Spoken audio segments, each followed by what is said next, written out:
Hello and welcome guys, my name is Sanjay. My YouTube channel all about physio medical में आप सभी का स्वागत है।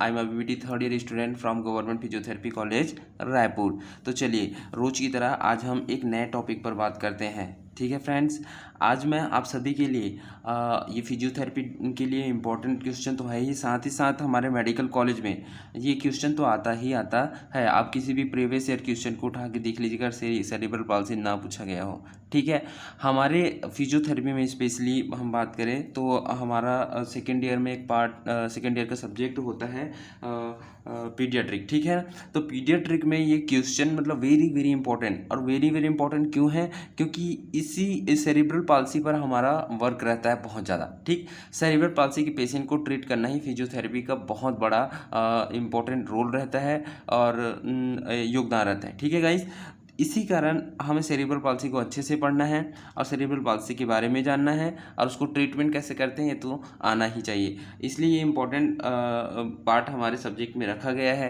ठीक है, और साथ ही साथ ये मैं जो ये नोट्स बनाया हूँ ये हमारे प्रीवियस ईयर क्वेश्चन रिलेटेड बनाया हूँ। ठीक है, और बुक्स में जो अच्छे चीज़ हैं जो मुझे लगा कि ये होना चाहिए, ठीक है, एक नोट्स में, तो मैं उन सबको मिला के एक नोट्स तैयार किया हूँ। ठीक है गाइस, तो आप एक बार इस नोट्स को ज़रूर पढ़िए। साथ ही साथ मैं ये अपना प्रीवियस ईयर क्वेश्चन को भी कवर करते चलूँगा। ठीक है, तो चलिए देखते हैं, स्टार्ट करते हैं कि सबसे पहले क्वेश्चन देख लेते हैं कि कौन सा क्वेश्चन आया है अभी तक में। ठीक है, define the cerebral palsy and describe the management of cerebral palsy and associated defect. ठीक है, क्या बोल रहा है, क्या है कि define the cerebral palsy and describe कीजिए उसके मैनेजमेंट को, सेरिब्रल पाल्सी के मैनेजमेंट को एसोसिएटेड विद द डिफेक्ट। ठीक है, उसमें क्या क्या डिफेक्ट्स होते हैं उस सभी को डिफाइन कीजिए करके। ठीक, उसके बाद डिस्क्राइब इडियोपैथोजेनेसिस। ठीक है, कि ये जो हो रहा है सेरिब्रल पाल्सी उसका कारण क्या है, इडियोपैथोजेनेसिस कारण क्या है, कॉजेज क्या है उसको बताइए। टाइप क्या है, कितने प्रकार के होते हैं, क्लिनिकल फीचर्स बताइए आप सेरिब्रल पाल्सी। ठीक है, ये पूछा गया है, 2017 का क्वेश्चन है। ठीक, डिस्क्राइब द इटियोलॉजी। ठीक है, इटियोलॉजी क्या है और क्लिनिकल फीचर और क्लासिफिकेशन एंड मैनेजमेंट क्या है, ये सेरिब्रल पाल्सी पूछा गया था 2020 में। ठीक है, अब बात करें कि define the cerebral palsy, right the classification, discuss in detail about the management of cerebral palsy, ये 2022 का क्वेश्चन है। ठीक है, 2023 में क्या था, 2023 में क्या आया था कि define cerebral palsy in detail with the management of the cerebral palsy. तो समझ में आ रहा है गाइस, देखिए ये 2016, 17, 20, 22, 23 और ये एनुअल एग्जाम के साथ साथ हमारे पीओ टर्मिनल में तो आता है। और इम्पॉर्टेंट बात ये है कि ये हमारा इम्पॉर्टेंट पार्ट होता है। हम इन्हीं सेरिब्रल पाल्सी के बच्चों को ट्रीट करने में हम लोग को महारत हासिल होती है। समझ में आ रहा है ना, तो इसलिए हमें इसे पढ़ना बहुत ज़रूरी है। और मैं जो पीडियाट्रिक का जो बुक रिफर्स कर रहा हूँ वो ये है हमारी घाई की बुक है। ठीक है ना, इसको हम पढ़ते हैं, मेडिकल कॉलेज के लोग जो MBBS वाले हो गए, डेंटल हो गए, उन लोग भी पढ़ते हैं। ठीक है, ये हमारा घाई की बुक है, इसी से मैं नोट्स तैयार किया हूँ। आप यहाँ से भी पढ़ना चाहते हो तो यहाँ से भी पढ़ सकते हैं, लेकिन मैंने नोट्स बहुत अच्छा तैयार किया है। आप एक बार मेरे नोट्स को ज़रूर पढ़िएगा। चलिए गाइस, स्टार्ट करते हैं।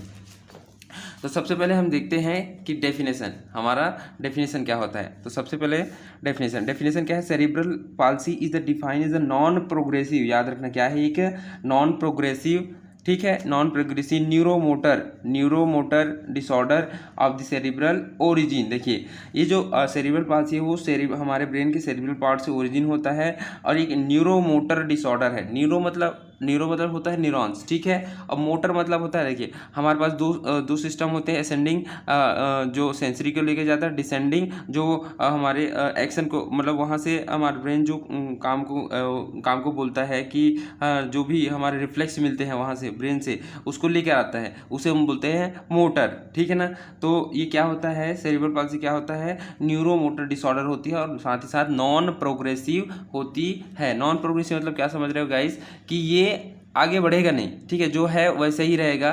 ठीक है, लेकिन एक बार अगर वो डिसीज हो गया है तो वो आगे नहीं बढ़ेगा, जैसा ही है वैसा ही रहेगा, इसे बोलते हैं नॉन प्रोग्रेसिव। तो cerebral palsy is defined as the non progressive neuromotor disorder of the cerebral origin. ठीक है, CP is refer to the variety of the neurological dysfunction permanent but the non progressive. देखिए cerebral palsy में क्या होता है, हमें variety of neurological dysfunction देखने को मिलता है। बहुत सारे हमें देखिए, एक सीपीयू होने से सिर्फ एक ही प्रॉब्लम की रिलेटेड नहीं होगा, उससे रिलेटेड बहुत सारी अगर न्यूरॉन इफेक्ट हो रहा है तो उससे रिलेटेड बहुत सारे हमें क्या बोलते हैं प्रॉब्लम्स क्रिएट होंगे।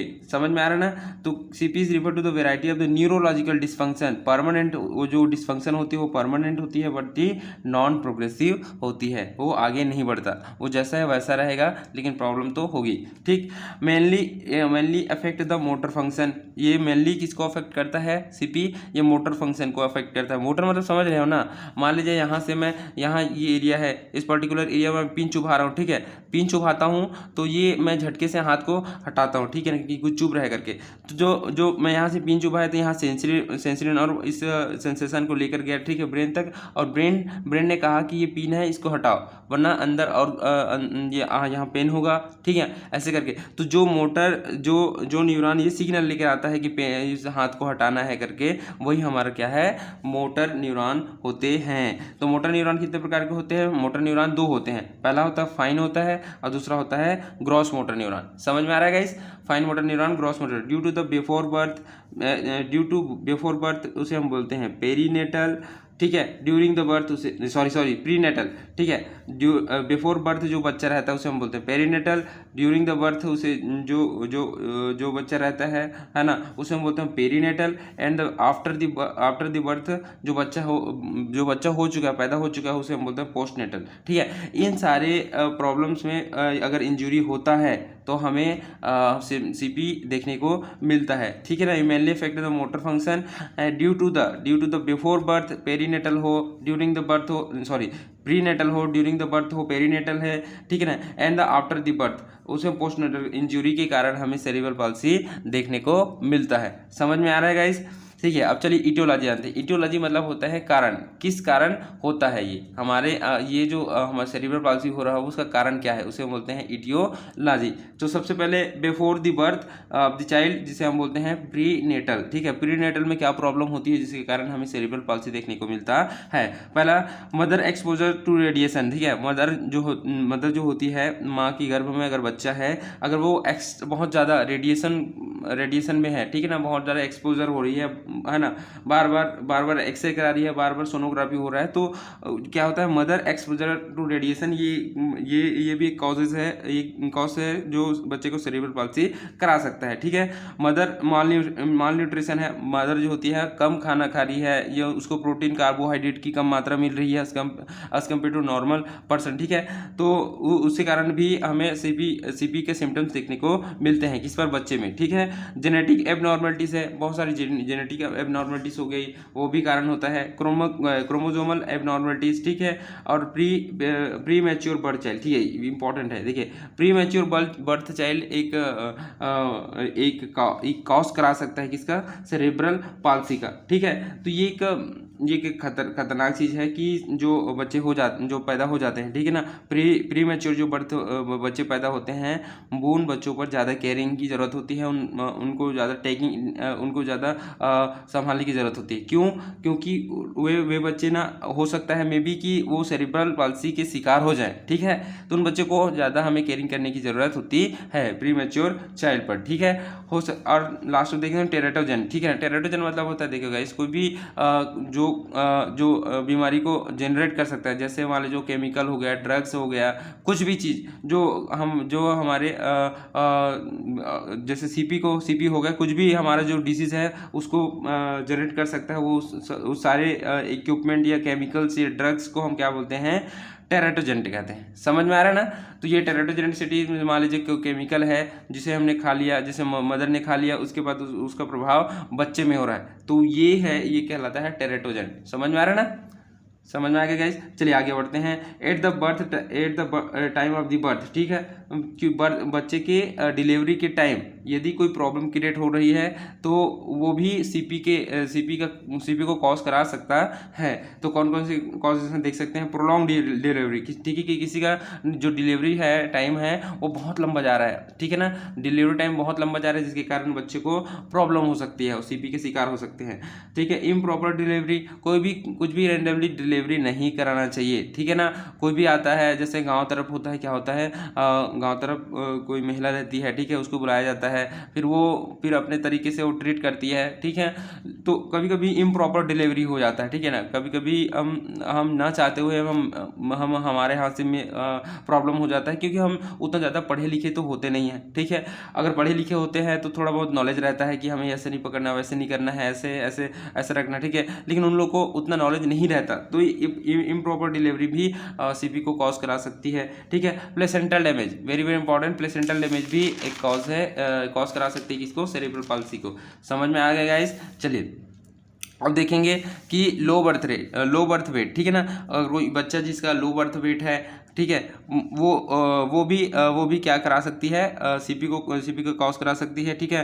प्री मैच्योर डिलीवरी हो गया है और बच्चा मैच्योर नहीं हुआ है, वो भी एक कॉज करा सकती है सेरेब्रल पाल्सी का, ठीक है। लॉन्ग लेबर, हमें लंबे टाइम तो लेबर हो रहा है, ठीक ना, तो वो भी धीरे धीरे करके आता है, ठीक है। महीने में ऐसा लग रहा है कि है ना, बार बार हमें लेबर पेन हो रहा है, ठीक है, जिसके कारण बच्चा बाहर निकलना चाहता है, फिर लेबर खत्म होता है, फिर अंदर चला जाता है, फिर बच्चा बाहर निकलना चाहता है लेबर में, ठीक है, फिर वो अंदर चला जाता है। तो इस प्रोसेस में बच्चे को सेरेब्रल पाल्सी होने के चांसेस बढ़ जाते हैं। समझ में आ गया गाइस। अब देखते हैं आफ्टर बर्थ द चाइल्ड, कि आफ्टर बर्थ अगर बच्चा पैदा हो गया तो उसके बाद हमें क्या क्या कॉजेज हैं जो सेरेब्रल पाल्सी करा सकते हैं। तो देखिए, ड्यूरिंग द बर्थ ट्रॉमा, ठीक है, बर्थ ट्रॉमा हो सकता है, ठीक है। CNS infection, central nervous system पर इन्फेक्शन हो सकता है। लैक ऑफ ऑक्सीजन, ठीक है, बच्चे को ऑक्सीजन प्रॉपर नहीं मिल रही है, वो भी कॉज करा सकता है सेरेब्रल पाल्सी को। Lack of the proper perinatal care, ठीक है ना, lack of proper perinatal care proper नहीं हो पा रहा है, ठीक है। डाइटरी इनसफिशिएंसी है, स्लो वेट गेन हो रहा है, ठीक है ना, स्ट्रोक है, ठीक है। तो ये सारी कॉजेज हैं किसके, आफ्टर बर्थ ऑफ चाइल्ड, जिसके कारण सेरेब्रल पाल्सी हो सकते हैं। समझ में आ गया गाइस। चलिए आगे बढ़ते हैं। देखिए, और उसके साथ साथ एक कॉज होता है अननोन कॉज, जो कॉज हमें पता ही नहीं, ठीक है, लेकिन वो हो रहा है, हमारे पास डिजीज है लेकिन कॉजेज पता नहीं है कि क्या किस कारण हो रहा है, तो ये अननोन रीजन में आता है, ठीक है। अब देखिए टाइप्स ऑफ सीपी, हमारा सेकंड में हम आते हैं कि टाइप्स ऑफ सीपी, ठीक ना। हम सबसे पहले डेफिनेशन पढ़ लिए, उसके कॉजेज पढ़ लिए, अब आते हैं टाइप्स ऑफ सीपी, ठीक है, कितने प्रकार के सीपी होते हैं। देखिए, ह्यूमन बॉडी है, ह्यूमन बॉडी के ब्रेन है, ठीक है ना, एंटीरियर पार्ट है, एंटीरियर पार्ट में अगर इस वाले पोर्शन में, जिसे हम एथेटोइड कहते हैं, अगर इस वाले पोर्शन में ये प्रॉब्लम हो तो क्या होगा, एथेटोइक वो होता है, ठीक है, सीपी होती है, जिसमें कांस्टेंट अनकंट्रोल्ड मोशन होता है लिम्ब, हैंड एंड आईज का, ठीक है।